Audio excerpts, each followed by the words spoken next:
Good evening everybody. நான் இந்த வாட்டி பாஸ் ஆனதுக்கு கண்டிப்பாக பிம் தான் காரணம். 2 சாருக்கும் தேங்க்ஸ். அபி மேடம் கொடுத்த நோட்ஸ்க்கும் ரொம்ப தேங்க்ஸ். லாஸ்ட் டைமே கிளாஸ் ஜாயின் பண்ணேன்.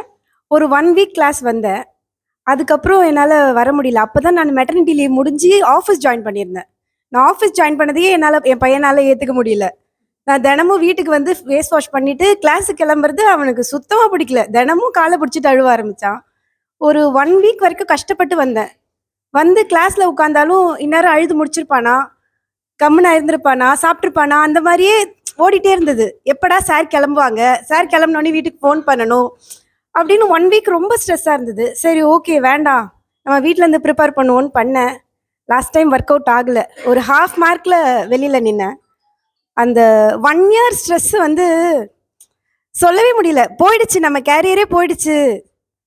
இதுக்கப்புறம் டிஆர் பசங்க வந்துருவாங்க, ஒரு 250 பேர் நம்மளுக்கு முன்னாடி வந்துருவாங்க, அவ்வளோதான் முடிஞ்சிருச்சு அப்படின்னு நினச்சேன். அப்புறம் இன்னொரு லிமிட்டட் நோட்டிஃபிகேஷன் வரப்போகுதுன்னு சொன்னாங்க. அப்போ கூட நம்மள நோட்டிஃபிகேஷன் வந்ததுக்கப்புறம் கிளாஸ் ஜாயின் பண்ணதுக்கு அப்புறமா தான் ஒரு கான்ஃபிடென்ட் வந்துச்சு. டெஸ்ட் எழுத சரி எப்படியாவது நம்ம பேர் வந்துடும் லிஸ்ட்டில். ஒரு டெஸ்ட் எழுதும் போதும் ஒரு கான்ஃபிடென்ட் லெவல் பூஸ்ட் ஆச்சு. கண்டிப்பாக பிம்முக்கு தான் நான் தேங்க்ஸ் சொல்வேன்.